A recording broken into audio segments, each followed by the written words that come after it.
Okay, tingnan mo yung katabi mo. Tingin ka sa kabila. Sabi mo sa kanya, makinig ka. Tanong mo sa kabila, sasama ka ba sa rapture? Okay. So, diniscuss nung past few Sundays yung end times. So, karamihan sa atin, sobrang lalim ng topic na yon. Kaya nga, nagkaroon ng idea na magkaroon ng question and answer later.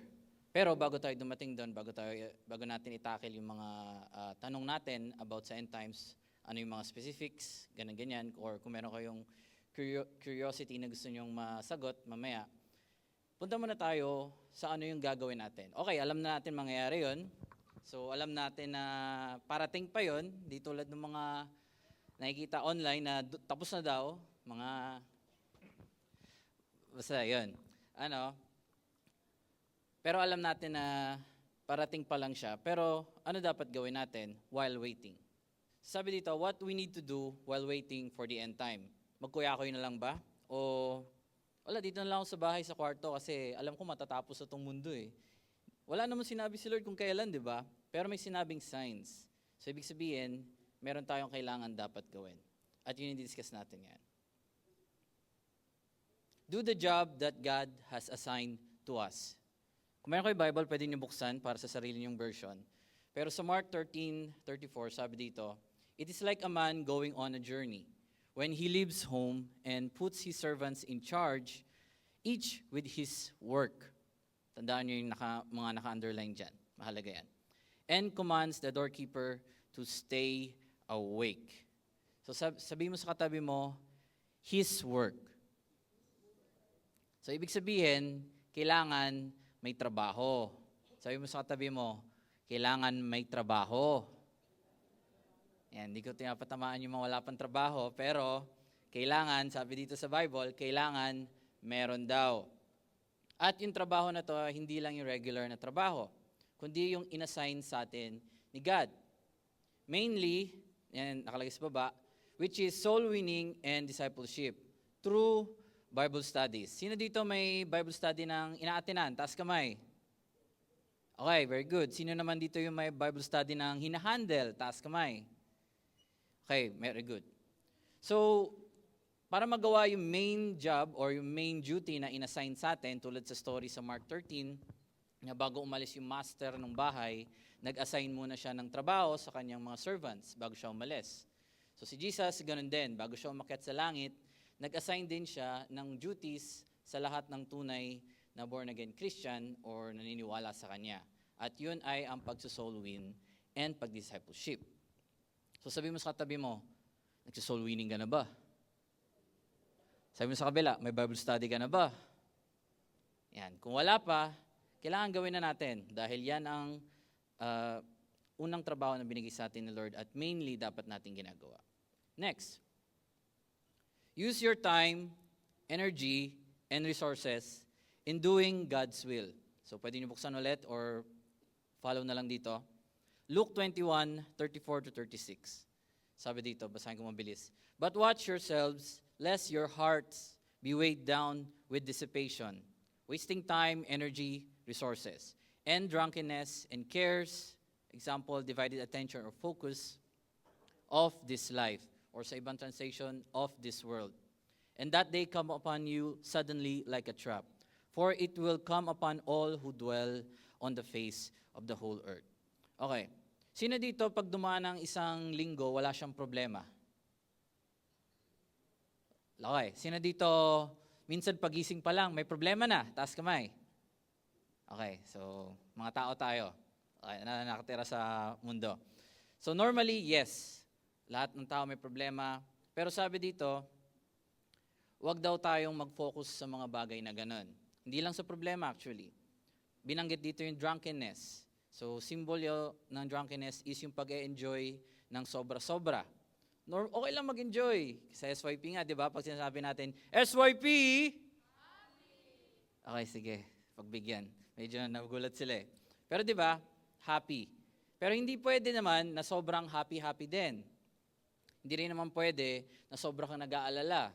Nagtatrabaho ka nga, ginagawa mo yung part mo. For example, tatay ka or nanay ka nagtatrabaho sa family.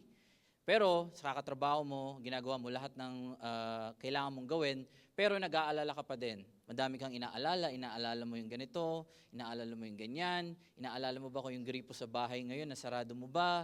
Iniisip nyo ngayon habang nandito sa SM Cinema 2, kung yung kalan napatay mo ba? O yung gripo sa CR, nakapatay ba? Kailangan patayin syempre. Pero ang point is this, na hindi dapat nagpo-focus sa mga bagay na ganon. Sabi diyan sa baba, ang sobrang nagsasayang at nag-aalala ay may iwan sa rapture. Sobrang naman yun, nag-alala lang ako sa gripo sa CR, naiwan na ako. Hindi.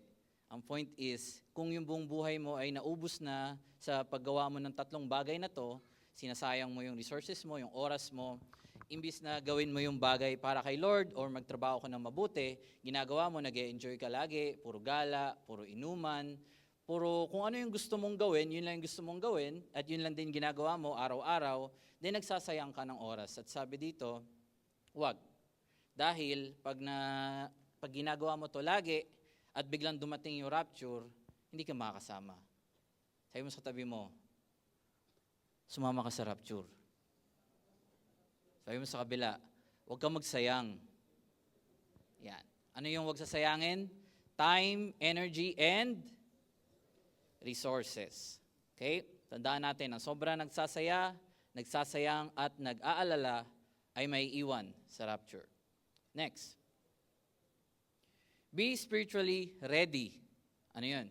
Be on fire for the Lord. Sabi natin sa Luke 21:36. Sabi dito, but stay awake at all times. Hindi ibig sabihin gising buong magdamag na parang call center. Sabi dito, praying that you may have the strength to escape all these things that are going to take place and to stand before the Son of Man. So siguro yung ibang Kristiyano na iisip na to pag pinag-uusapan end times or pagbalik ni Lord, pag mamamatay na ako, magre-repent na lang ako para makapasok pa din akong langit. Sino dito naisip yun? Pasaway mo na ako ngayon. Enjoyin ko muna yung buhay ko. Then pag alam kong matitigok na ako, sabi ko, Lord, I'm sorry, tinatanggap kita ulit. Yung parang last minute. Well, hindi obra yun. Dahil sabi dito sa Luke, kailangan on fire ka or ready ka at all times. Kailangan kahit dumating man si Lord ngayon or dumating siya in the next 1,000 years, kailangan ready ka at all times. Sabi mo sa katabi mo, kailangan ready ka.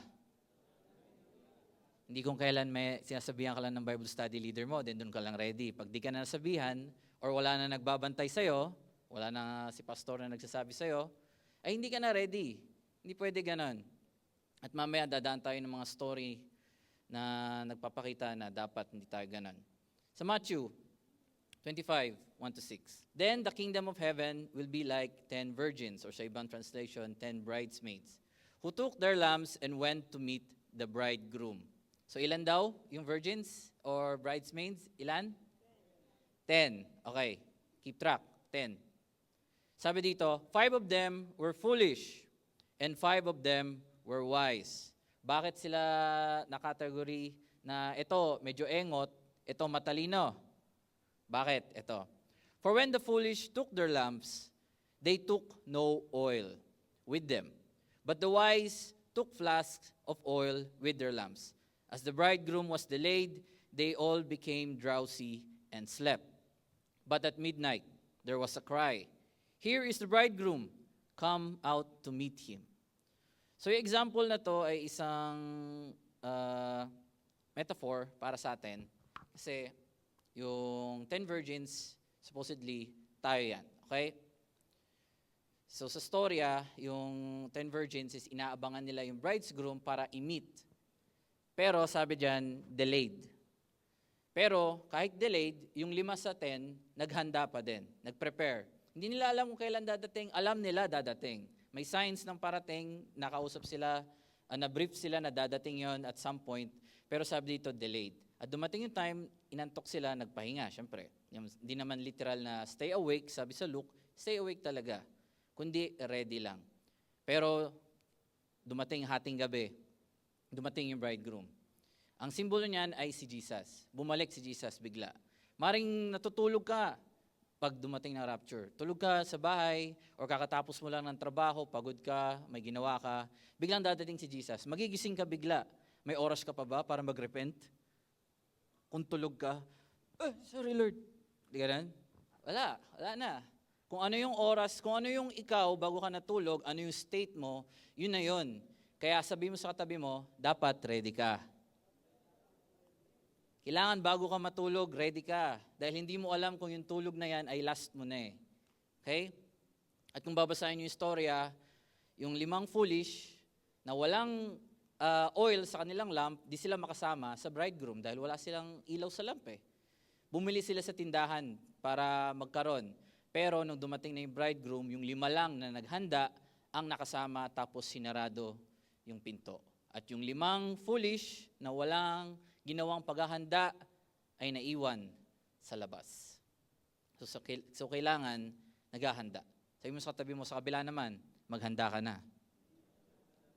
Okay? Be on fire for the Lord. Hindi lang tuwing may retreat or tuwing may Bible study or what. Kung dumating yung time na nawala lahat yan, lalo na pag dumating na yung Antichrist, bawal na to. Wala nang gathering sa Cinema 2, wala nang Bible study sa food court o sa coffee bean, sa mga kasama ko dyan. Wala nang ganun. Bawal na lahat. Dahil papatayin na tayo. Tago. Pag dumating na yung time na yon, itutuloy mo pa rin ba? Yes, lalo na yung mga nagpa-water baptize kahapon, nangako tayo na itutuloy natin. Pero kung ikaw hindi pa, kung ngayon na maluwag pa ang pagsunod kay Lord openly, hindi pa tayo inaaway na to the point na hinuhuli or kinukulong, ay tinatamad ka na, pag dumating yung time na to, mas lalo kang bibigay. Kaya nga sabi, madaming mawawala, madaming manlalamig. Pero dapat tayo patuloy na on fire para kay Lord. Next. Be productive. So hindi dapat busybody. Pag meron kang ina-attendan na Bible study or meron kang hinahawakan na Bible study, hindi dapat na pag may hinawakan kang Bible study, nagsasara. Tapos gagawa ka ulit, tapos nagsasara ulit. Kailangan, kung ano yung meron ka, nagmumultiply, lumalago. Ang plastic na halaman, pag tinanim mo sa lupa at diniligan mo ng 10 taon, tutubo ba yan? Hindi. Pero pag nagtanim ka ng halaman na tunay, tinanim mo for 10 years, tutubo ba yan? Hindi. Yes, kung inalagaan mo at talagang nag-effort ka, tutubo yan. Matthew 25:14-15. To, same ulit nung kanina na story, iba lang ng characters. For it will be like a man going on a journey, who called his servants and entrusted them to his property. To one he gave 5 talents, to other 2, to another 1, to each according to his ability. Then he went away. Ito rin, yung magandang example. Si Lord, binibigyan ka ng talent base sa kakayanan mo. Pwede yung iba, magaling mag-gitara, magaling mag-keyboard, magaling mag-drums, magaling mag-bass, magaling kumanta, magaling magturo. Tapos ikaw, magaling ka lang sa pag-operate ng computer, magaling ka sa sound system, magaling ka magbuhat. Sabi dito, si Lord, binibigyan na tayo ng talent, each to our own ability. So, hindi mo need ikumpara yung sarili mo, hindi, mas marami siyang talent, so mas blessed siya. No. Yung talent na binigay sa'yo ni Lord, special yan just for you. Hindi lahat meron yan. Kaya sabi mo sa katabi mo, yung talent mo, paramihin mo. Gamitin mo para kay Lord, yung sabi kanina. So sa story, kung dadaanan nyo, yung 5, naging 10 kasi ginamit nyo yung talent na binigay ni Lord. Yung 2, naging 4, pero yung isa na nga lang yung talent kasi alam ni Lord na ito lang yung kaya nitong tao na to, baka ma-overwhelm siya pag sobrang daming binigay. Isa lang yung binigay sa kanya, pero hindi niya yun inayos. At mamaya didiscuss natin kung ano yung mangyayari sa mga taong hindi ginamit yung talent at hindi naging productive. Ito. BBC with God's kingdom and business. So sinabi natin yung talents. Lagi natin binabanggit ito every now and then sa announcements na kung may talent ka sa pagganito, lumapit kayo sa Bible study leaders nyo or ministry heads para yung talent natin ay magamit natin para kay Lord. Dahil yun yung number 1 na ginawa gustong gawin ni Lord para sa atin. Okay? Sa Luke 19:13-17. Yan. Medyo mahaba, basahin ko lang ng konti. Calling 10 of his servants, he gave them 10 minas. So kanina, 5, 2, 1. Ito naman, 10, yung unang binigay. Okay? Sabi dito, the first came before him saying, Lord, your mina has made 10 minas more, or silver. And he said to him, well done, good servant. Because you have been faithful in very little, you shall have authority over 10 cities. Di ba, diniscuss last few Sundays yung about sa 1,000 years. Tinanong tayo ni Paz, sa 1,000 years, ano yung hawak mo? Gate lang ba ng Paula Salud? O hawak mo buong Antipolo? Hawak mo ba buong Marikina? O sa Pagray? O madami kang ginawa para kay Lord, kaya ikaw presidente ng Pilipinas? Or mga kontinente ang hawak mo? Depende yon sa gagawin mong effort. Yung mga servant na nandito sa storya, yung 5, ginamit niya yon para kay Lord, nag-invest siya, yung 5 na yon, naging 10. Then ito naman, sa storya naman na to, meron siyang 10 na minas or 10 silver, tapos nadagdagan pa ng additional 10. So 20 mahigit. Okay? Kaya, kailangan busy tayo. Hindi busy sa trabaho na hindi tayo nakapunta ng Sunday dahil kasi may trabaho ko dahil may business eh. Hindi. Mahalaga yan, mahalaga ang trabahong buhay, pero mas mahalaga yung trabaho para kay Lord. Sabi mo sa katabi mo, dapat kay Lord muna. Kaya hanggat maaari, yung Sunday, X talaga. So ganun din ako pag ang una kong priority pag mag-a-apply ng bagong trabaho, laging wag gagalawin ng Saturday, Sunday. Once na matouch yan, kahit malaki sasahurin ko dyan, ayoko dyan. Lilipat ako sa mas okay yung schedule sa akin. Dahil ang pera, hindi ganun kahalaga kung si Lord naman ay wala. Kung si Lord nandyan, lahat ng blessing nandyan din. Kahit yung sahod mo sa tingin mo maliit, or sa tingin mo mas maraming malaki, unahin mo si Lord at ibibigay ni Lord lahat para sa'yo. Okay? Amen? Ito pa. Treat every person. Kanina, dibanggit natin kung ano yung dapat natin gawin sa church. Pwedeng, magaling ako dito, magaling ako dyan, para kay Lord to, para kay Lord. Pero mahalaga din ang relationship mo sa ibang tao. Sabi dito, treat every person the way you will treat Jesus. Ito, medyo mahalaga to. Actually, lahat mahalaga. Pero gusto kong mag-gets nyo din ito. Sa Matthew 25:34-40, sabi dito, 40 and 45. Sabi dito, then the king will say to those on his right, come, you who are blessed by the Father, and inherit the kingdom prepared for you from the foundation of the world. For I was hungry, and you gave me food. I was thirsty, and you gave me drink. I was a stranger, and you welcomed me. I was naked, and you clothed me. I was sick, and you visited me. I was in prison, and you came to me. Then sabi ng mga taong yun, si Lord nagkasakit? Si Lord nakulong? Sabi nila, Lord, when did we see you hungry? When did we feed you? Or thirsty and give you a drink? When did we see you a stranger and welcome you? Or naked and clothe you? And when did we see you sick or in prison and visit you? The king said, or the Lord said, truly I say to you, as you did it to one of the least of my brothers, you did it to me. So ibig sabihin, kung ano yung trato mo sa ibang tao, lalo na sa fellow Christians, mga kasama natin dito sa church, kasama mo sa Bible study, kung ano yung trato mo sa kanila, yun din ang trato mo kay Lord. So mabait ka ba sa kanila? Kaibigan mo ba silang tunay? Sabi mo sa tabi mo, tratuhin mo ng tama. Sabi mo sa kabila, kasi kay Lord mo yan ginagawa. Okay? So sabi dito, the least. So hindi babasehan na, ito pastor to, so kailangan may respeto na sobrang laki. Sabi dito, the least of these. So kahit yung simpleng wala pang ministry or simple attendees lang or simple member, sila ay kasama doon. Kung yung trato mo sa pastor ay maayos at may reverence, may respect, pero yung trato mo sa mga regular member lang na hindi tumatayo sa stage ay, sis, bahala ka dyan, wala akong paki sa'yo. Sabi dito, yung trato mong ganon, kay Lord mo yun ginagawa.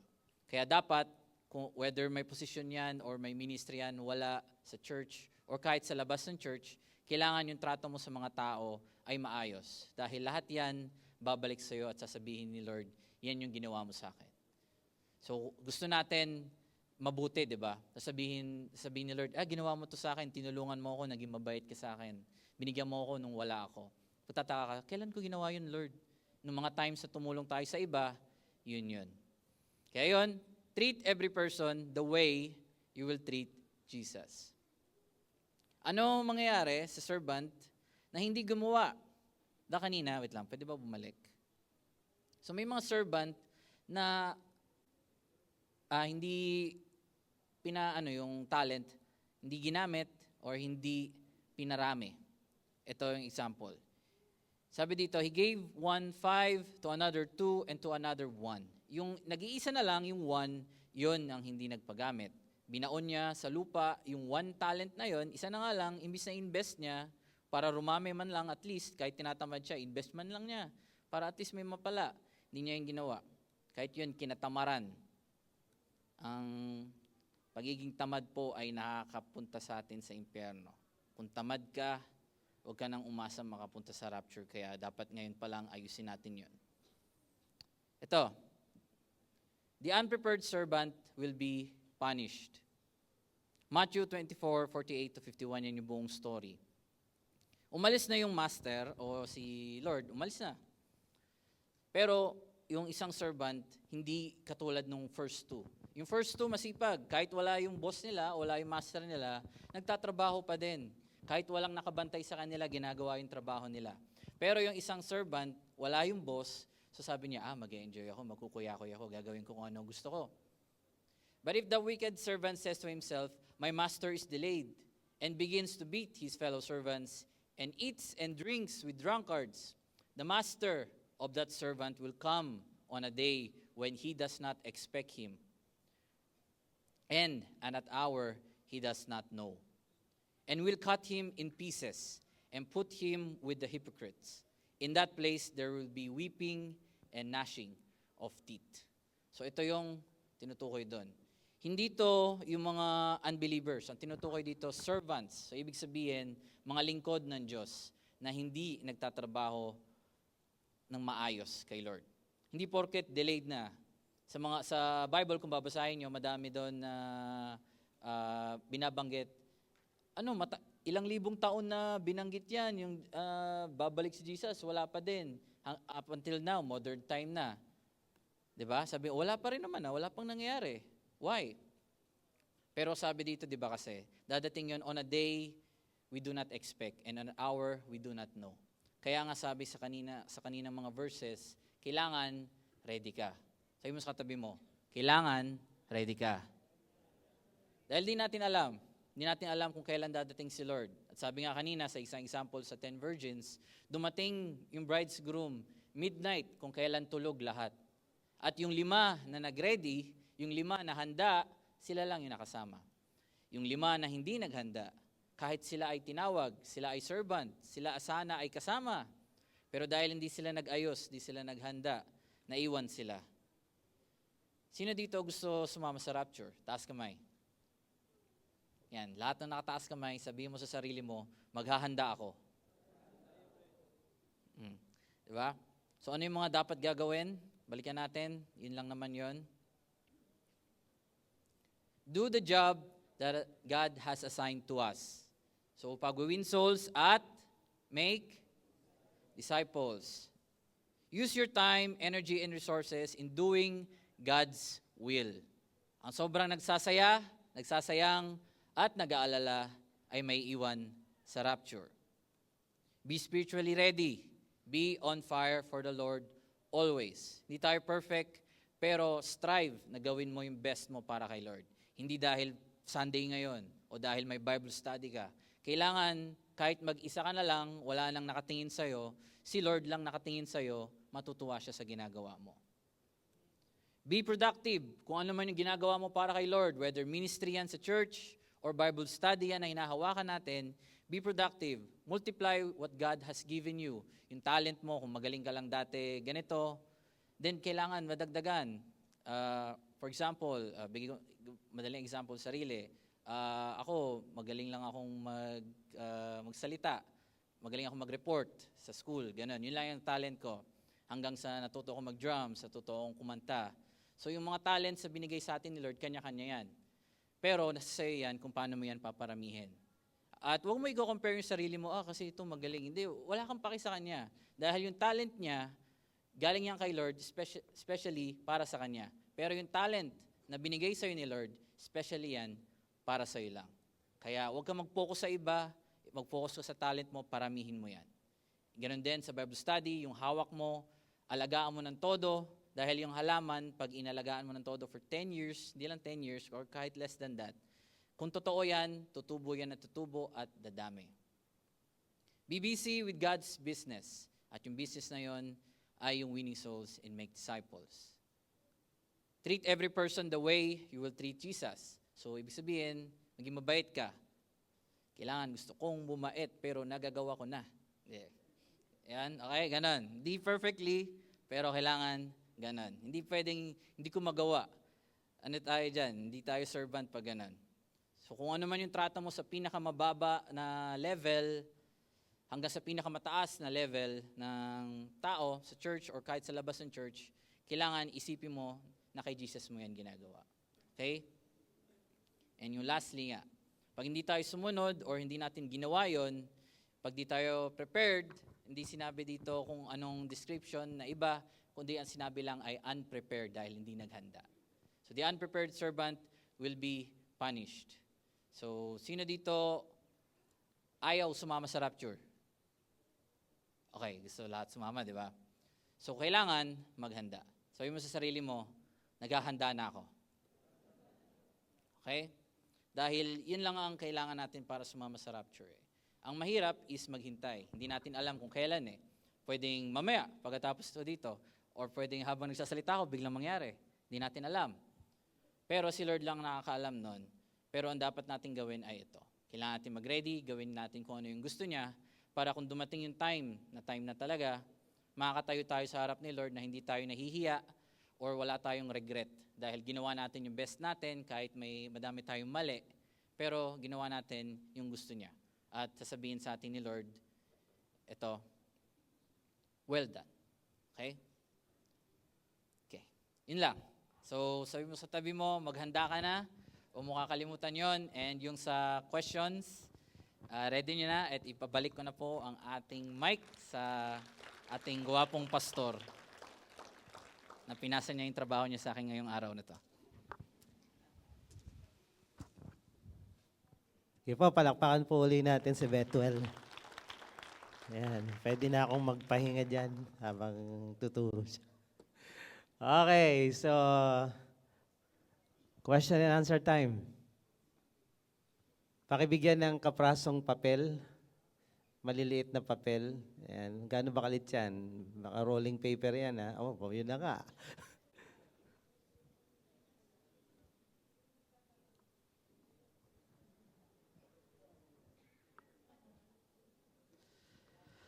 Yung iba, pwede kayong mag-send ng questions sa messenger ko, Berhel D. Kaday.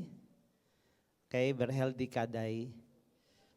Send nyo po yung inyong question regarding sa topic natin ng pagbabalik ni Lord, end times, revelation, rapture, tribulation, antichrist. So, kung ano-ano pa na... Kasi maliban po sa kailangan nyong maintindihan, kailangan nyo ring ma-share sa iba ng naiintindihan nila. Kung kayo mismo hindi nyo naintindihan, hindi nyo yan ma-share. Kasi hindi nyo nga naintindihan eh. Okay, so let's begin our Q&A. Ayan. Kaberhel, meron po bang unbeliever? Nakasama sa 1,000 years reign natin sa earth. Okay. 1,000 years. So, tandaan nyo, saan galing yung 1,000 years? Bago mag 1,000 years, merong parusa ang Diyos sa mga naiwan sa rapture. Okay? Yung mga naiwan sa rapture, pinaparusahan. At yung huling-huling senaryo sa parusa na yon, yung ikapitong galit ng Diyos, yung tinatawag nila na Battle of Armageddon. Pero hindi talaga Battle of Armageddon kasi yung labanan sa Jerusalem mangyayari. And then lulusob si Lord galing sa heaven, second coming, phase 2. Kasama tayo pababa sa lupa. Didigmain natin yung mga yung mga sinners, yung mga naiwan sa rapture dito. And then mamamatay lahat ng mga hari nila, yung mga generals nila, and then yung mga sundalo, patay lahat. Pero yung kanilang mga pamilya na naiwan sa iba't ibang bansa, buhay yun. Pagbaba natin sa lupa, kasama si Lord, maghahari tayo sa Israel, sa Jerusalem, ang kampo natin. And then, kagaya nung binanggit kanina, dahil napagkatiwalaan ka sa 10 mina o silver, bibigyan ka ng 10 ilang city. 10 syudad, imagine mo. 10 cities yung yung teritoryo mo. So during that 1,000 years, yung mga naiwan na unbeliever, sila yung paghaharian natin. Hindi natin paghaharian yung kapwa Kristiyano kasi lahat ng Kristiyano magro-rule and reign during that time. Kaya merong mga unbeliever kasi sila nga yung ating pamumunuan. Ipatitikim natin sa mga unbeliever yung gobyerno ng langit, yung gobyerno ni Jesus na tinanggihan nila. So matitikman nila yon. Another question. So clear, sa 1,000 years, naghahari tayo, mga Christians, na na-rapture, ang pinaghaharian natin, mga unbelievers. Okay? Unbelievers, ha? Ilang taon po sa children ang makakasama sa rapture? Nako, mga bata, meron palang edad to, yari kayo. Hindi. Hindi, lahat ng sanggol kasama sa rapture yan. Hanggang kailan, hanggang anong edad, meron tayong tinatawag na age of accountability. Kaya nga, hindi natin binabautismuhan ng mga sanggol at bata. Kaya may mga nagtatanong, pwede po bang bautismuhan si ganito kasi kailangan sa school, meron tayong child dedication certificate. Yan ang ibigay nyo sa school. Pero yung bautismo, kailan ginagawa? Siguro, pag nasa tamang isip na at alam niya na yung pananampalataya niyang tatanggapin, okay, pwede na nating i-water baptize. Ngayon, ang age of accountability naman, medyo mababa-baba sa age ng water baptism kasi binabaptize namin mga 11 o 12, pwede na water baptize. Pero yung age of accountability, na dapat sinesharean mo na ng gospel yung bata dahil pag namatay yan, pwedeng mapunta na impyerno yan. Kailan ba at ilang taon na yung bata alam niya na yung tama at mali? Ilang taon? Nagkakaroon na siya ng curiosity na parang mali ito parang hindi ito maganda. Ilang edad? Sa mga anak niyo? Ilan? 7, wala pa yan. Pwede pa yan sumama kahit kani-kanino. Pwede pang gawin kahit ano. 8, wala pa rin. Ilan? Ilan? Depende sa bata. Yung iba 9, yung iba 10. Sa pagpatak ng 9 and 10, siguraduhin nyo, yung anak nyong yan, tumanggap na yan kay Jesus. Kaya nga may Sunday school tayo. Ang purpose ng Kids Church, maliit pa lang, kinokondisyon na natin yung utak nila na ang Bible, kailangan natin. Si Jesus, kailangan natin. So pag edad niya ng mga 8, 9, aware na siya na itong Jesus na to ay powerful, itong Jesus na to, Savior natin. Pagpatak niya ng 9, pwede niya nang tanggapin si Jesus sa buhay niya. Kaya yung mga teachers, Sunday school teachers, Kids Church, siguraduhin nyo, nakatanggap kay Lord yung mga batang yan. At kayo din ang mga magulang. Dahil pag nag-rapture at hindi, pwedeng maiwan yan. Kasi may age of accountability. Ibig sabihin, alam niya na yung tama at mali, may pananagutan na siya sa Diyos. So depende yan sa maturity ng bata. Merong maaga nagmamature. Merong delay. Okay? So depende. At alam din naman natin, may mga abnormalities, minsan may mga defects sa brain structure ng isang tao na yung kanyang maturity ay hindi 7, hindi 9, hindi 10, minsan late. So pati yun, depende yun kung ano ang estado ng kaisipan ng isang tao. Minsan, hindi niya alam yung ginagawa niya. So wala siya accountability doon. Di ba? Minsan, 15 years old na kasi may problema. So hindi siya accountable sa kanyang ginagawa. So yung age of accountability, depende sa maturity ng bata. Okay? So, wala pang papel na dumadating sa akin. Tignan natin dito. Ayan, meron na. Ang dami ha. May paipit ba to? Joke lang po.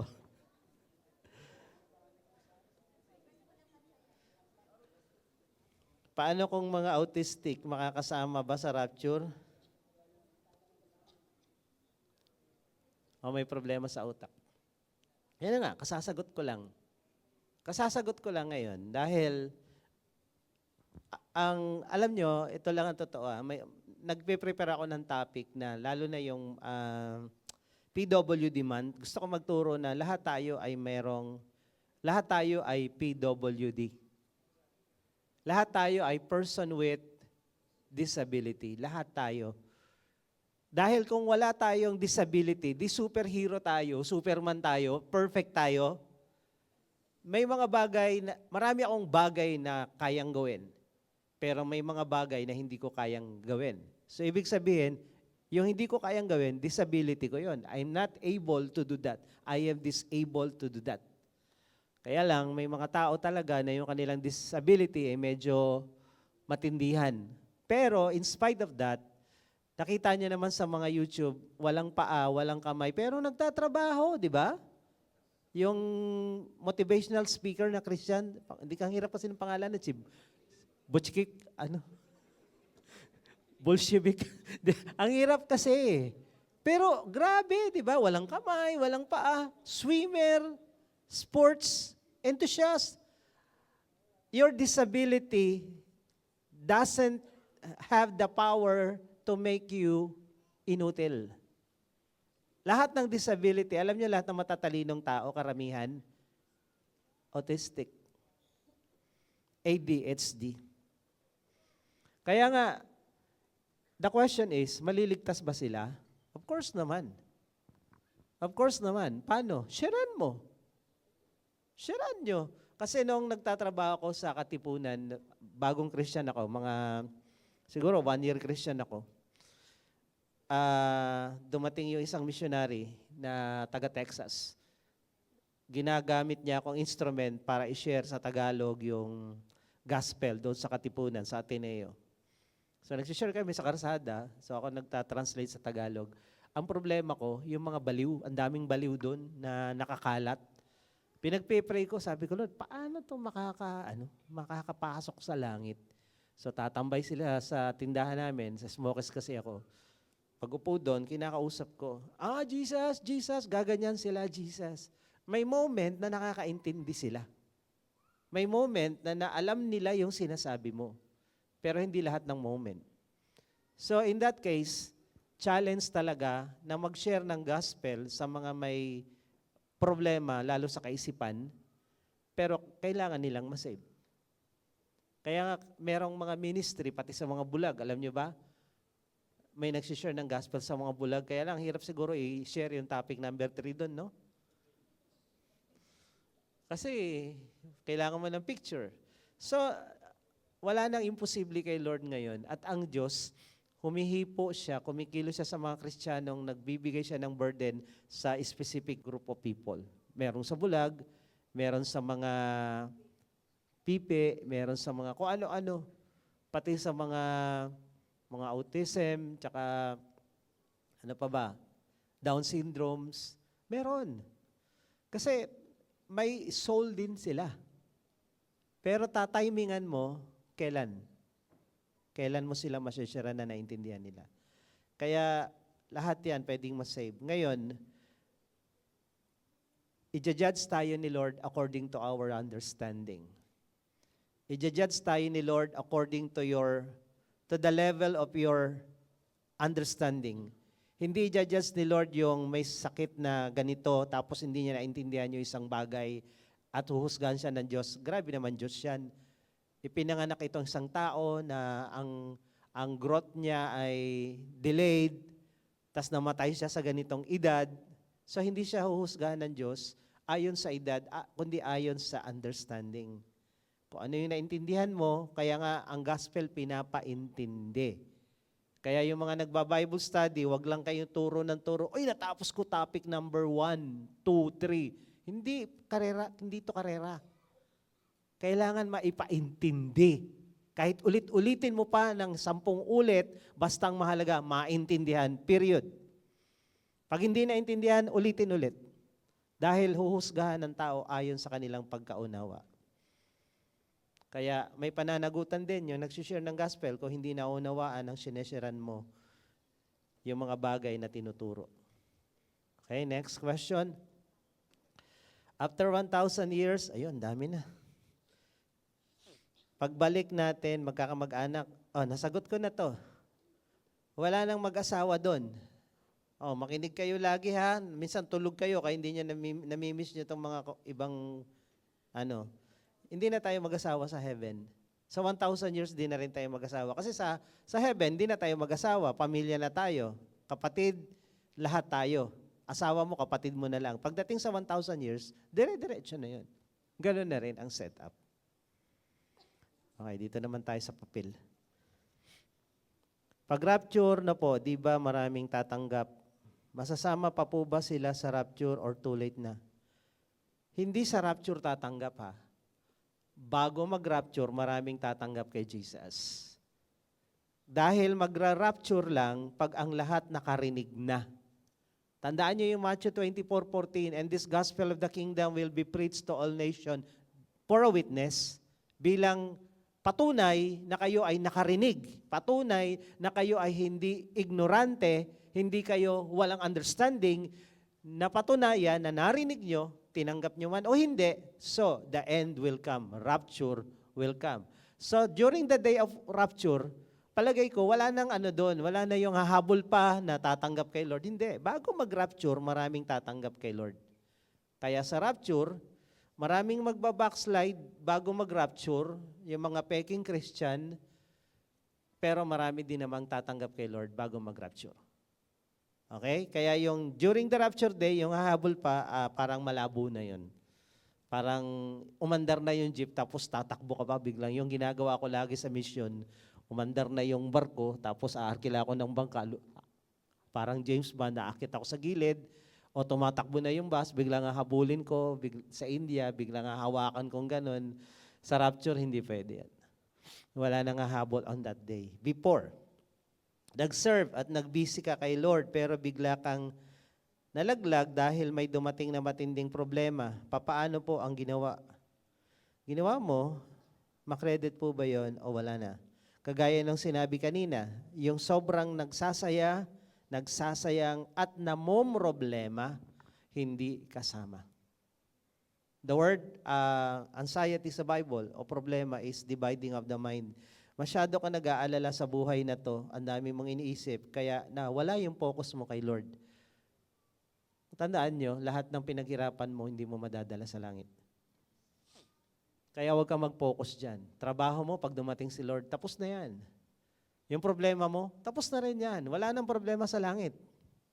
Kaya, kung ang problema mo ang magiging dahilan na malayo ka kay Lord, be sensible. Bakit mo hahayaan na yung problema mo ang maglayo sa iyo kay Lord? Na supposed to be ang problema mo ang magdadrive sa iyo para ka mapalapit lalo dapat kay Lord. Saan ka lalapit? Saan ka kakapit pag may problema? Di ba dapat kay Lord? Meron na bang bago? Tama. Ang mga Pilipino, pag nagigipit sa Bombay, lumalapit. Kumakapit, yari tayo dyan. Kaya nga, ang faith natin dapat na kay Lord. Tandaan nyo, mahirap ang buhay na to. Pero mas mahirap ang buhay na malayo kay Jesus. Kaya mamili ka, yung mahirap o yung mas mahirap? Mahirap yung Kristiyano, may problema. Pero pag di ka Kristiyano, sobrang hirap. Wala kang kakampi. Mamili ka, mag-isip ka ng tama. Ano po ang gagawin pag inuusig na tayo ng Antikristo? Tinuro ko na rin yan. Kung ngayon pa lang sa problema mo, hindi mo na kaya, pagdating na Antikristo, lalong hindi mo kakayanin. Ngayon pa lang, magpakatibay ka sa problema mo, sa mga pagsubok, sa kahirapan, magpakatatag ka dahil mas mahirap sa panahon ng Antikristo. Kung ngayon hindi mo kaya, hindi mo kakayanin paglitaw ni Antichrist. Ngayon, ang pagpapractice ng pagiging matibay. Tomorrow will be too late. Ang mga musician nagpa-practice po yan, yung mga nagpe-perform dito, ang tagal. Hindi yan magpa-practice on the dot. Pag nag-practice sila on the dot, tapos na yan, hindi na yan pwede. It's too late na. Kaya magpakatatag po tayong lahat. After 1,000 years, di ba, papakawalan siya. Sino siya? Si Satan. At manggugulo ulit. Madidisipatin ba tayo kahit glorified ba din tayo? Hindi na tayo madideceive. Okay? Ang madideceive, yung mga taong pinaghaharian natin. Tandaan nyo, perfect na tayo. The moment na ma-rapture ka, perfect ka na. Wala nang sin, wala nang idea ng kasamaan, walang hirap, walang lungkot, walang sakit. Perfect tayo the moment na ma-rapture tayo. At habang nasa langit tayo, perfect tayo. Pagbaba sa lupa, perfect pa rin tayo. Kaya during 1,000 years, hindi ka natatablan ng kasalanan at ng tukso. Naka-armor na tayo ng righteousness. Breastplate of righteousness. Belt of truth. Kumbaga parang ano na yan, bahagi na ng buhay natin. Kaya walang matutoksong Kristiyano during 1,000 years. Bakit? Ano na tayo tawag nito, sin-proof. Hindi na tayo tatablan. Napaka-holy na natin, napaka-righteous na natin na walang effect sa atin yung ganun. And besides, hindi ka na nga magnanasa sa asawa mo dahil magkakapatid na lang kayo, pati yun, wala na yun. Pure love. Pure agape lang yung mararamdaman natin. Pure yung righteousness mo. Kaya during 1,000 years, hindi na tayo matutokso. Ang tutoksohin ng demonyo, yung mga unbeliever na pinaghaharian natin sa lupa. Okay? Totoo po bang flat ang earth? Joke ba to o tanong talaga? 1600 pa po yan pinag-uusapan, sabi ng mga papa, ng mga pope, tsaka ng mga pare, flat ang earth. Ngayon, sabi ng mga pare, pag nagsabi kayong ang earth ay round, exkomunikado namin kayo, bibigyan namin ng patong na 5 million ang ulo nyo at kada minuto tataas yan. Hindi, totoo yun. Si Galileo, nakaimbento ng telescope at base dun sa kanyang nakita, yung mga planet ay round. At kung round ang lahat ng nasa solar system, malamang yung inalalagyan ko, round din. Diba? And then si Christopher Columbus ay nagtry na patunayan kung round ba o flat ang earth. Binyahe niya ang buong Western Hemisphere. At sa biyahe niyang iyon, nagulat siya, hindi pa rin nalalaglag yung galyon niya. So ibig sabihin, hindi flat. Bilog. At narating niya yung Amerika at nakaikot siya, nakabalik siya ng Europe. Ay sabi niya, bilog ang earth. At pag binasa niya ang Bible, sabi ng Bible, in the circle of the earth. Nakalagay sa Bible po yun na si Lord, He reigns above the circle of the earth. So kung ang earth ay circle, hindi flat. Sino po ba ang magpapalaya kay Satan sa bottomless pit? Si Lord. Si Lord. Bakit palalayain pa? Bakit? Hindi ko rin alam. Kasi pinatikim na sa kanila yung governance ni Lord, yung righteous governance, yung masaya at mapayapa at maunlad. Kaya lang, ang destiny kasi ni Satan, hindi bottomless pit. Ang destiny niya is lake of fire. Wala pa siya dun So pakakawalan siya para ma-justify na itong sinfulness ng tao ay incurable. Wala talagang pag-asa ang makasalanang tao kundi si Jesus lang. Okay? Kaya in that way, justifiable si Lord na ayan, nabigyan na kayo ng governance, natikman nyo, pero still ang sinfulness ng tao, babalik at babalik pa rin sa kasamaan. Alam nyo naman ngayon yan, kahit ang tinunang tao, pag nadikit sa masama at naimpluwensyahan ng pera, nabayaran ng 150 million, 300 million, wala, sira ang pagiging matuwid. Eh ito, ganun din mangyayari sa huling panahon. Bakit hindi na lang siya pabayaan? Ayun, sa bottomless pit para wala na po tayong problema. Hindi kasi yun ang bahay niya. Ang bahay niya ay Gehenna, lake of fire. Doon po ang bahay ni Satanas, kung saan siya parurusahan day and night, forever and ever and ever. Amen. Isa pa. So, ubos na yung papel ko ha. Ay, meron pa. Paano ititreat yung mga taong nagpatatak na sa Antichrist? With love and compassion, pa din ba o dapat na silang iwasan dahil ipagkakanulo nila ang Christians? During that time na nandyan na Antichrist, nakasulat doon sa Luke 13, huwag nyo isipin kung ano yung sasabihin nyo dahil sa panahon na yan, ang Holy Spirit na ang kumikilos. Grabe na yung pagkilos ng Diyos sa church. Yung sinasabi ko na naririnig nyo siya, nararamdaman nyo siya, mas matindi pa doon. Di ba? Tinuro ko last week yung lumilipad tayo, papalabas ka ng apoy sa bibig para itong mga tauhan ni Antichrist ay patayin. So, walang isang sagot dito. Pag sinabi ni Lord, patayin mo yan, o, bugahan mo ng apoy, eh di patay. Di ba? O kaya, umiwas ka, lumipad ka, tumakas ka, o tumakas ka. O kaya, sabi ni Lord, sige na, oras mo na to, mahalin mo yung mga kaaway mo. Give your life to them. At ito pa, during time na pinapatay ka, hindi mo nararamdaman yung pain. Di ba yung sabi ko, panoorin nyo, yung disciple ni John the Beloved, sinusunog pero hindi tinatablan ng apoy. So, depende. Kung sabi ni Lord, mahalin mo yan. Pero generally speaking, ang tinuturo ng Bible, love your enemies. Yun yung general rules. Yung mga specific is, paulanan mo na apoy, bihira yon.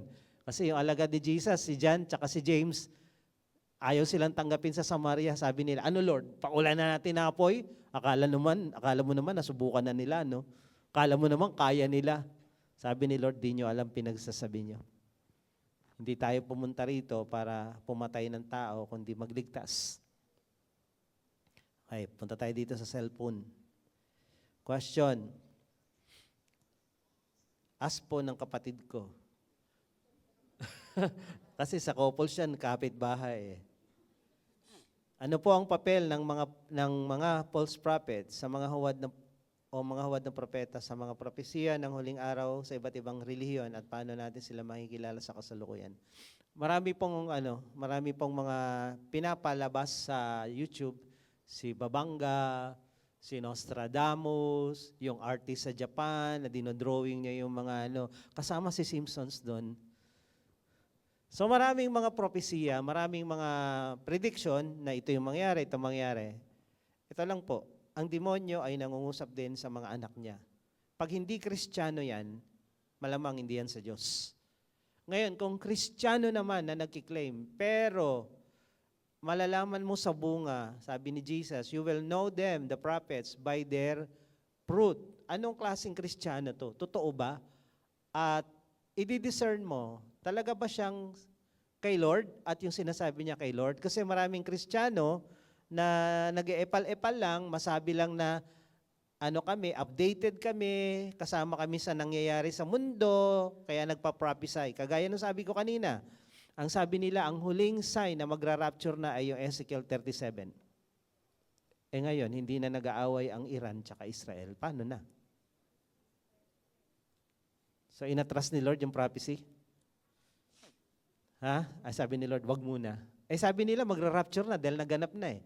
Binanggit na yung Persia, yung Iran. Ngayon, tahimik. Bawi, laban bawi. Kaya, dapat alam natin ang Bible, number 1. Then, nararamdaman natin si Lord sa puso natin na nagsasabi ko ano yung tama at mali. when it comes to mga false prophet na yan, marami yan sila. Pero yung pinaka-ultimate na false prophet, paglitaw na Antichrist, lilitaw siya sa Europe pa rin. At bagong palit lang po, baka yan na yan. Kasi sa isang doktrina na isang relihiyon, yung false prophet, sabi nila, yun daw yung Amerika, yung lamb na bumangon, Amerika daw yan. So ngayon, sinasabi nila, baka si Trump na yung Antichrist, tapos yung Pope ngayon ay taga-Amerika. Who knows? Pero nandyan na sila, nakapwesto na. Question. Pure Jewish blood lang po ba? O kahit mix, basta may Jewish blood ang may iwan, nasusugurin ng Antichrist? Una, lahat ng Christian na tumanggap kay Lord, Gentiles o Jew, ay kasama sa rapture. Ngayon, ang Jewish state o nation, iba ang treatment ng Diyos dyan. Hindi kagaya ng the rest of the world. So, na-rapture na yung mga Hudyo na tumanggap kay Jesus, ang tawag doon, Messianic Jew, na-rapture na yon. And then, yung mga Gentiles, tayo, na-rapture na. Yung nasa Israel ngayon nakatira, naiwan sila dahil na-deceive sila na wala pa si Messiah, hindi pa dumadating. Kaya tinanggap nila yung false Messiah, yung Antichrist. Pero at the end of the story, kaya magkakaroon ng Battle of Armageddon, sabi nila, dahil itong mga Hudyo, na-discover nila na itong Antichrist ay hindi tunay. Bakit? Naglagay ng ribulto sa templo. So magre-rebelde sila ngayon. Lulusobin sila ngayon ni Antichrist, papatayin. Yung 2/3 ng mga Hudyo, 1/3 lang may iwan. So, ang tanong, Jewish blood lang ba ang may iwan? Yes. Jewish blood lang ang may iwan. Kasi yung hap-hap ay hindi nakasali dito. Kung Christian ka, na-rapture ka na. So, ang naiwan dito, hindi Christian. Hudyo na lang. At yung matitirang 1/3, tsaka lang sila tatanggap kay Jesus. Kasi mauubos na sila. 2/3 na yung namatay. Okay, next. Totoo ho ba na ang Antikristo andito at kailan natin malalaman na talaga andito? Buhay na yun. Hindi ko alam kung nandito, wala rito ha. Hindi, buhay na siya. Buhay na yan. One of these days, yung itinuro ko yung Book of Revelation noon, ang sabi ng mga Hindus, 2025 magmamanifest. Lilitaw siya. 2025 ha. Hindi ko lang alam kung makikilala siya 2025 o isisilang siya 2025. Pero andyan na siya. Unti-unti lilitaw yan sa world stage na ang galing, ang talino. Ito nga si Trump, pagbatiin natin ang Israel at Iran, pagbatiin natin ang Russia at saka Ukraine. Ngayon, pinakikialaman niya namang pagbatiin ang Uganda, ang mga bansa sa Africa. So kung titingnan mo, parang ito na. Kaya marami sa YouTube siya na daw. Kaya lang, hindi kaya inaangkin lang niya yung ako muna, agawin ko. Kasi iba nga, nagpapakasama para daw mahiya naman si Antichrist lumitaw. So parang mga ganun. So, we don't know, pero malayo Malayo sa senaryo na ang Antichrist ay lilitaw ng Amerika. Wala yun sa propesiya. Wala yun dun. Kaya kung inaangkin man nitong presidente ng Amerika na ako yung manipis, baka manipis pa. Hindi pa. So, nandito na siya kung buhay ang pag-uusapan, pero yung sino siya, makikilala natin, abangan. Malapit na yan.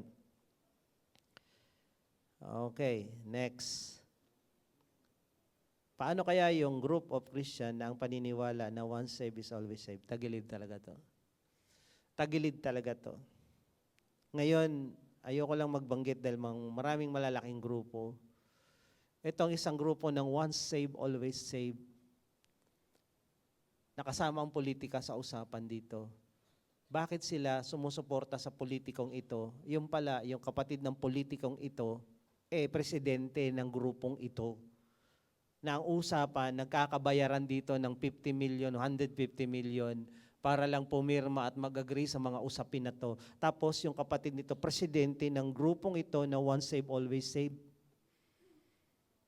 Nakakatakot po ito. Ang bansang Pilipinas ay politically corrupt and morally corrupt and religiously corrupt. Ang dami na. At ang backsliding ngayon, hindi na pa isa-isa, per group na. Per church na. Yung Religion for Peace, sinare ko na to 5 years ago, magulat ka, sino yung mga kasali doon. Sino yung mga religious leader na kasali doon? Tingnan nyo, Religion for Peace, tingnan nyo yung mga Pilipinong kasali doon. At sila yung magpapalitaw sa Antichrist. Sila yung pamumunuan ng false prophet, yung capital P na prophet. Delikado yan. Next.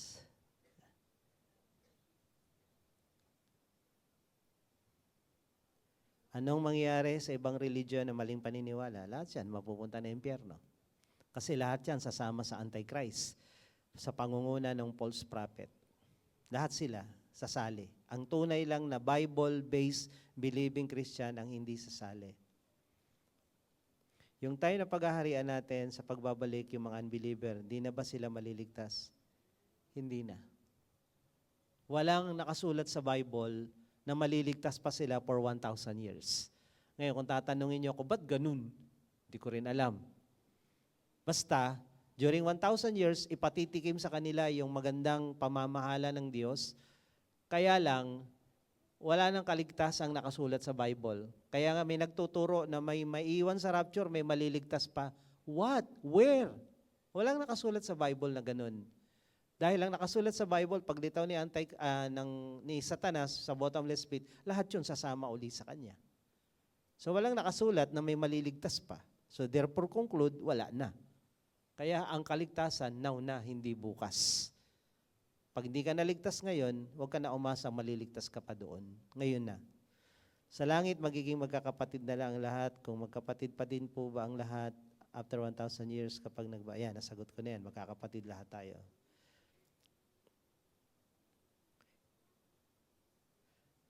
Paghaharian, mga unbeliever, di ba sila maliligtas? Okay, nasagot na to.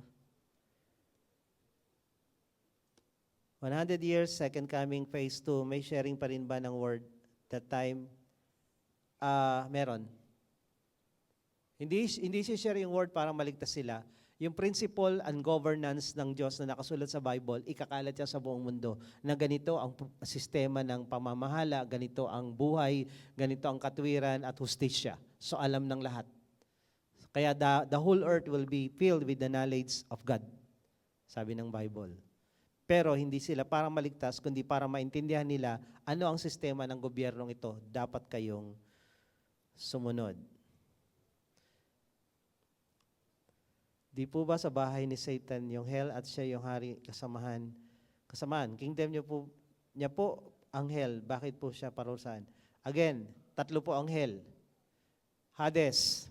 Yung Hades, pag namatay yung unbeliever, doon kinukulong temporarily, detachment, at ang mga demonyo pinapahirapan. Accordingly, pinapahirapan ng demonyo yung mga kaluluwang nasa Hades. Pagdating ng second resurrection sa mga unbeliever, yung laman ng Hades, kasama yung Hades, dadalhin sa paghuhukom at patapos silang napatunayan na mga makasalanan, itatapon ang Hades at ang laman ng Hades sa Gehenna. Ito yung tinatawag na lake of fire. Dito sa Hades, si Satan, masaya pag may napupuntang kaluluwa. Pero pagkatapos itapon yung mga kaluluwa na sa Hades, kasama na si Satan, itatapon sila sa lake of fire o Gehenna. Doon, pati si Satan umiiyak, pati siya pinarurusahan doon. Kaya kailangan siyang madala doon. Hindi siya manatili sa bottomless pit. Ang bottomless pit ay pangatlong hell, na ang tawag dito, Tartarus sa Greek, Gehenna yung lake of fire, Hades yung temporary abode ng mga namatay na sinner. 3 hell yan. Tartarus, Gehenna, Hades. So Hades muna pupunta ang kaluluwa and then sa second resurrection, itatapon sila sa Gehenna kasama si Satan. Ngayon sa 1,000 years, si Satan nasa Tartarus, sa bottomless pit. Hindi yun ang kanyang final destination, destiny. Ang destiny niya is lake of fire para siya pahirapan doon. Kaya pinahihirapan lahat sa lake of fire. Sa Hades, hindi. Kaluluwa lang. Hindi mga demonyo pinapahirapan doon.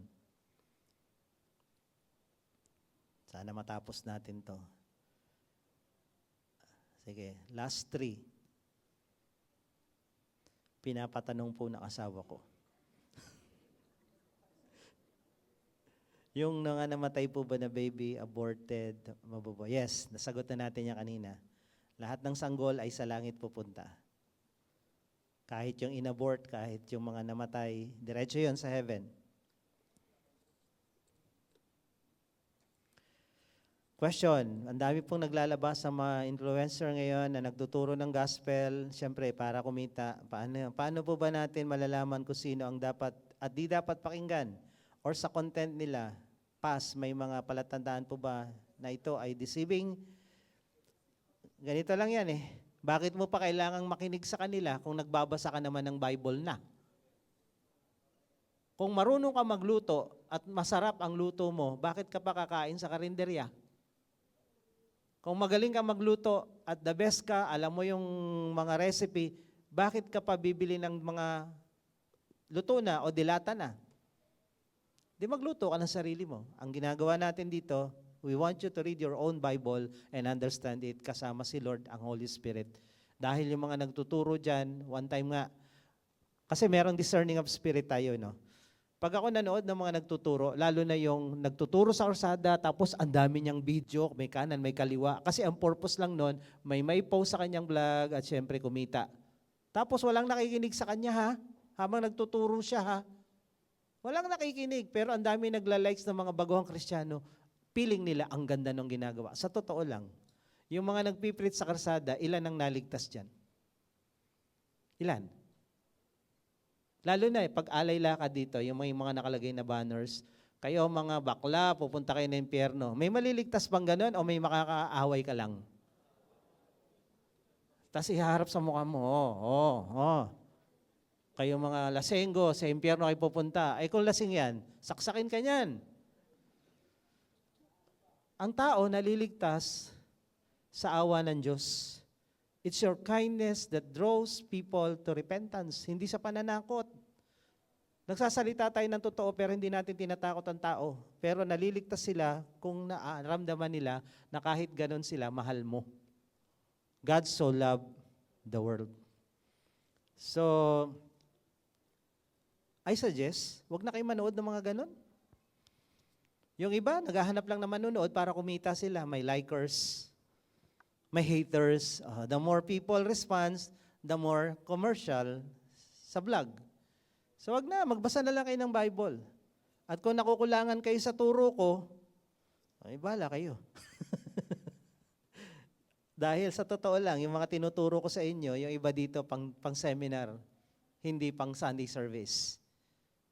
Kung kayo nakaka-attend ng ibang church, alam nyo yun. Na yung mga tinuturo dito, hindi dilata. Pinaghihirapan po. Pinagre-research. In 1,000 years after ng rapture, ang mga naninirahan po ba sa earth ay ang mga, ano yan? Nakasama sa rapture. Okay.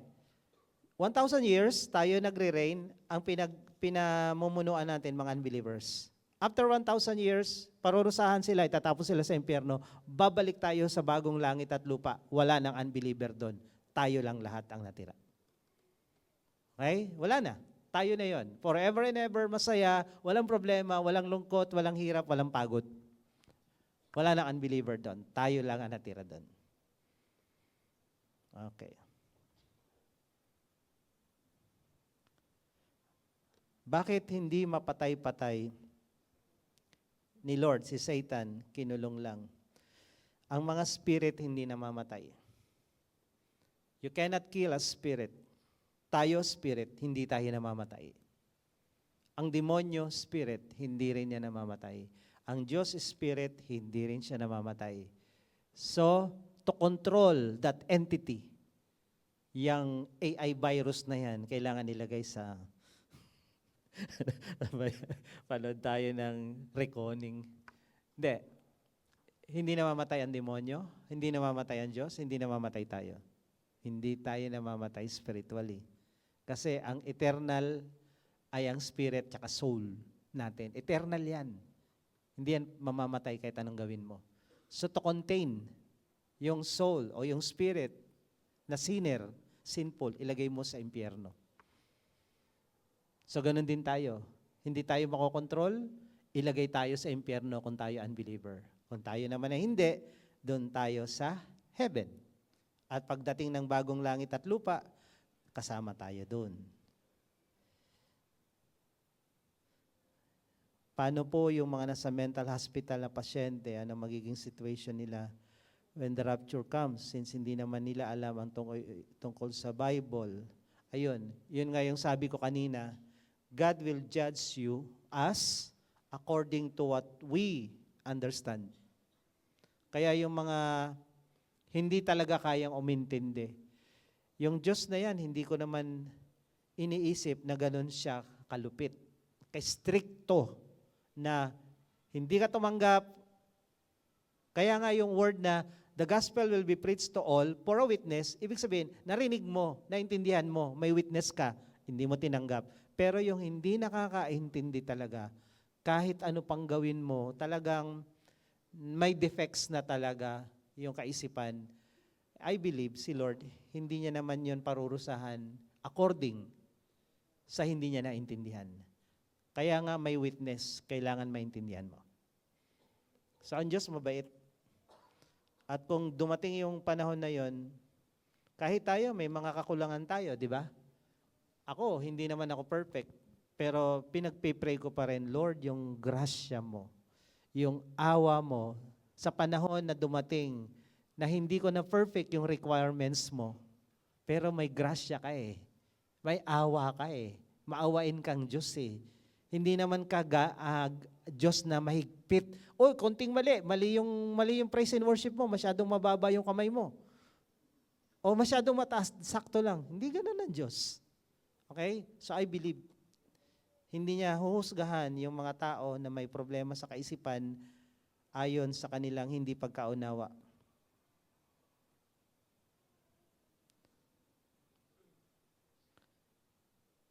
Paano sa time na Antichrist? Paano yung mga bata? Madali sila utuin, magpapatatak. Actually, walang binanggit sa Bible na ang mga bata tatatakan ng Antichrist. Wala. Ibig sabihin, yung mga tao lang na merong kaalaman, yun pa rin, knowledge pa rin eh. Alam mo yung gagawin mo, tinanggap mo, so pananagutan mo yan. Ang mga bata walang kapasidad ng ganun. Okay? Totoo po ba na may, last na to ha, totoo po ba na may namumuhay sa ibang planeta? Kung meron, sa tingin niyo po, naniniwala rin sila sa Diyos natin kasama. Never proven na may nabubuhay sa ibang planeta. Never proven. Science man, ang nagpasasabi lang na merong lugar sa ibang planeta ay yung Star Trek. Ano pa ba yan? Sila, yung green na ano, pangalan nito? Ayan, sila Thor. Pero sa Bible, wala. Wala. Walang evidence na may tao sa ibang planeta o creature. Ngayon, kung meron mang creature sa outer space, meron po demonyo. Sabi ng Bible, yung kalawakan na yan, the prince of the wicked, the prince of the wickedness, nakakalat dyan yung mga demonyo. Kaya nga nung nag-pray si Daniel, nag-pray siya, sabi ng anghel sa kanya, sinagot ka na, first day pa lang eh. 21 days siya nag-fasting eh. Kaya lang, may humarang doon eh, doon sa taas. Sa cosmic universe, may demonyong humarang, ang tawag ay Prince of Persia. Napakalaking demonyo. So yung outer space, may nakatira dyan, mga demonyo. Hindi alien. Kaya alien ba? So may nakatira dyan, pero hindi another creature ni God. So the only planet and galaxy na may tao, tayo lang. Napaka-unique ng Earth, napaka-unique mo. Dito ka nilagay sa planetang ito na napaka-special at lahat ng galaxy, stars, and planets, nilikha ng Diyos yan para sa Earth. The Earth is the most special place. Kaya merong mga planeta dyan, para pagtingin mo sa langit, wow, ang ganda. Subukan mo tanggalin lahat yan. Pagtingin mo sa langit, tanggalin mo yung mga ilaw na yan. Pagtingin mo sa langit, black. Ano yung kartolinang itim? Pangit. Ginawa ni Lord yan para yung mga nilikha niyang importanteng nilalang tao, pag tumingin sa langit, wow, ang galing, ang ganda. May Diyos talaga. The heavens declares the glory of God, sabi ng Bible. Okay, tayo. Palakpakan natin si Lord. I-message nyo na lang kung meron pa kayong question. May first timer po tayo, may ngayon lang naka-attend. Wagayway nga po inyong mga kamay kung ngayon lang kayo nakapunta rito. Taas ang kamay, wagayway. Meron po? Ayan, kung meron pong mga first timer, punta po kayo dito. Pag-pray ko kayo, tapos na tayo. Closing prayer na tayo. So, welcome po sa Jesus Our Hope International Assemblies. Kami po ay grupo na naniniwala kay Jesus lang ang Savior natin. Naniniwala na Bible lang ang guide natin, ang manual natin. Kaya everything that we teach and preach is based on the Bible. May pruweba tayo, may verse tayo. At naniniwala din tayo na yung topic natin, matatapos lahat sa kasaysayan ng mundo, mawawala lahat. Ang langit at lupa, magugunaw yan. Pati tayo. Pero at the end of this, may bagong langit, may bagong lupa, may bagong buhay, kasama ang Diyos na lumikha sa atin. At makakasama lamang doon yung mga una, yung tumanggap kay Jesus bilang Panginoon na tagapagligtas. So, para sa inyong tatlo o sa inyong lahat, si Jesus lang ang daan sa langit. He is the way, the truth, and the life. No one can go to the Father in heaven except through Him. Kaya tanggapin po natin si Jesus sa puso natin bago tayo mag-iwahiwalay. Yumuko tayong lahat at pumikit, taas natin ang isang kamay natin kay Lord. At sumunod kayo sa panalangin ito. Sabihin nyo, Panginoong Jesus, sa oras pong ito, ako po'y lumalapit sa iyo at nagpapakumbaba. Inaamin ko, ako'y isang makasalanan at wala akong magagawa para iligtas ang aking sarili. Ngunit Panginoon, ako po'y nananampalataya kaya ka namatay sa krus para tubusin ako, patawarin at linisin sa lahat-lahat ng mga kasalanan ko. Sa oras pong ito, binubuksan ko sa iyo ang aking puso. Pinapapasok kita.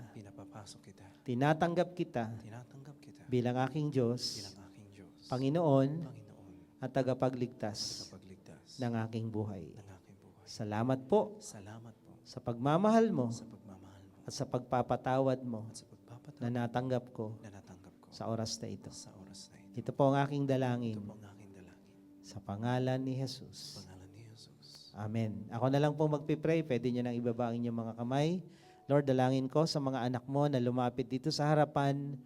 Hayaan mo na yung topic na napakinggan nila ay magbigay ng kaliwanagan sa kanilang isip at puso na one day, the heaven and the earth will pass away. Only you will remain forever in your word. At doon kami nakakapit sa iyong salita at sa iyo, Panginoon. Ikaw ang tinanggap namin ngayon, kaya Lord, naniniwala kami as we continue to follow you, as we continue to serve you at the end of the earth. Makikita ka namin. Makakasama kami sa langit at sa bagong langit at lupa na gagawin mo, makakasama pa rin kami. Kaya I pray, Lord, na yung mga question kanina, nawa na sagot ng maliwanag at nawa yung mga pag-aalala na maiwan kami o malagas kami, tulungan mo kaming maging matibay, maging matatag sa pananampalataya, sa commitment, sa obedience, sa pagsunod sa iyo na kahit anong mangyari, susunod kami, no turning back.